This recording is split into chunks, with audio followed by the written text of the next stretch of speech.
Marriage ஆனாதான் பிரியறாங்கன்னு பார்த்தா engagement ஆனாலும் பிரியறாங்க. யார பத்தி பேசுறேன்ட்டு வீடியோக்குள்ள வாங்க தெரிஞ்சுக்கலாம். இயர்லி 2Kல ரொம்ப ஃபேமஸா இருந்தவங்க தான் ஆக்டர் சுனேனா. இவங்க நிறைய ஹிட் மூவி கொடுத்திருக்காங்க. காதலில் விழுந்தேன், மாசிலாமணி, நீர்ப்பறவை, இந்த மாதிரி மூவிஸ்ல நடிச்சதுனாலே அவங்களுக்கு ஃபேன் பேஸ் அதிகமா இருந்துச்சு. அது மட்டும் இல்லாம நிறைய படத்துல கேமியோ ரோல் எல்லாம் கூட நடிச்சிருக்காங்க. இந்த ஹீரோயினுக்கு கல்யாணம் ஆயிடுச்சா இல்லையா, இல்ல என்கேஜ்மெண்ட் நடந்துச்சா இல்லையா, இவங்க இப்போ யார் கூட இருக்காங்க அப்படின்ற மாதிரி அந்த டைம்ல நிறைய பேர் சர்ச் பண்ணிட்டு இருந்தாங்க. 2024ல இவங்களோட இன்ஸ்டாகிராம் பேஜ்ல ஒரு போஸ்ட் ஒன்று போடுறாங்க. அந்த போஸ்ட்ல என்ன இருக்குன்னா, இவங்களும் இன்னொருத்தரும் என்கேஜ்மெண்ட் பண்ணியிருக்கா மாதிரி 2 கையில 2 மோதிரம் இருக்கா மாதிரி ஒரு இமேஜ் எடுத்து போடுறாங்க. இந்த இமேஜை போட்டதுனாலேயே யார் கூட இவங்களுக்கு என்கேஜ்மெண்ட் ஆயிருக்கு அப்படின்ற மாதிரி எல்லாருமே சர்ச் பண்ண ஆரம்பிச்சிட்டாங்க.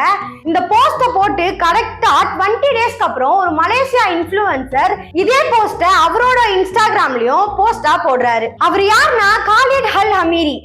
இவரை எப்படி சொன்னா தெரியும் அப்படின்னு பாத்தீங்கன்னா, இஃபானோட கல்யாணத்துக்குலாம் வந்திருந்தார்ல அவருதான்.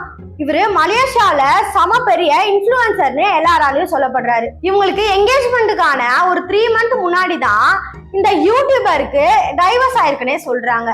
என்ன சொல்றீங்க, டைவர்ஸ் ஆயிருக்கா? ஆமா, இவருக்கு ஆல்ரெடி கல்யாணம் ஆகி 2 பசங்க இருக்காங்க. அதுல ஒரு பையனுக்கு ஆட்டிசம் இருக்கான். இதுக்காக அவங்க ஒய்ஃப் என்ன பண்ணிருந்தாங்கன்னு பாத்தீங்கன்னா, ஒரு வீடியோ பதிவு எடுத்து அந்த டைம்ல போட்டுருந்தாங்க. அது சமூக வலைத்தளம் ஃபுல்லாவே வைரலா ஆயிட்டு இருந்துச்சு. இந்த ஹீரோயின் கல்யாணம் ஆன ஒருத்தர் கூட மேரேஜ் பண்ணிக்க போறாங்க அப்படின்ற மாதிரிலாம் அப்ப சமூக வலைத்தளத்துல ரொம்ப பேசும் பொருளாவே ஆச்சு. அது மட்டும் இல்லாம சுனேனா எந்த வீடியோ போட்டாலும் சரி, எந்த போஸ்ட் போட்டாலும் சரி, அதுல அந்த இன்ஃப்ளூயன்சர் என்ன பண்ணிடுவாருன்னா வந்து ஹாய் ஹலோ அப்படின்ற மாதிரி ஒரு கமெண்ட்டை போட்டுருவாரு, லைக்க கண்டிப்பா போட்டுருவாரு. இத மாதிரி நிறைய இவர் பண்ணதுனாலே இவரும் ட்ரோல்ல மாட்டினாரு, சுனேனாவும் ட்ரோல்ல மாட்டினாங்க. பாருங்க, ஒரு ஒய்ஃபை விட்டு வந்திருக்காரு, இவரை வந்து இவங்க லவ் பண்ணிட்டு இருக்காங்க அப்படின்ற மாதிரிலாம் நிறைய ட்ரோல் போயிட்டு இருந்துச்சு. இவங்களுக்கு எப்பதான்ப்பா கல்யாணம் ஆகும் அப்படின்ற மாதிரி எல்லாம் யோசிச்சுட்டு இருந்தாங்க.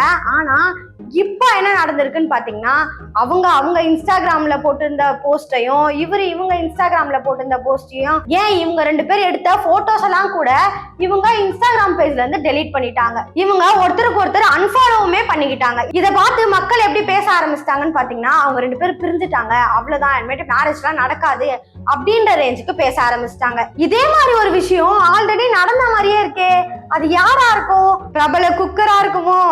நான் யார சொல்றேன்னு தெரியும். தெரிஞ்சவங்க மறக்காம கமெண்ட்ஸ் சொல்லிட்டு போங்க. இதே மாதிரி நிறைய தகவலை தெரிஞ்சுக்க ரெட் டேப் சேனலை சப்ஸ்கிரைப் பண்ணி வச்சுக்கோங்க.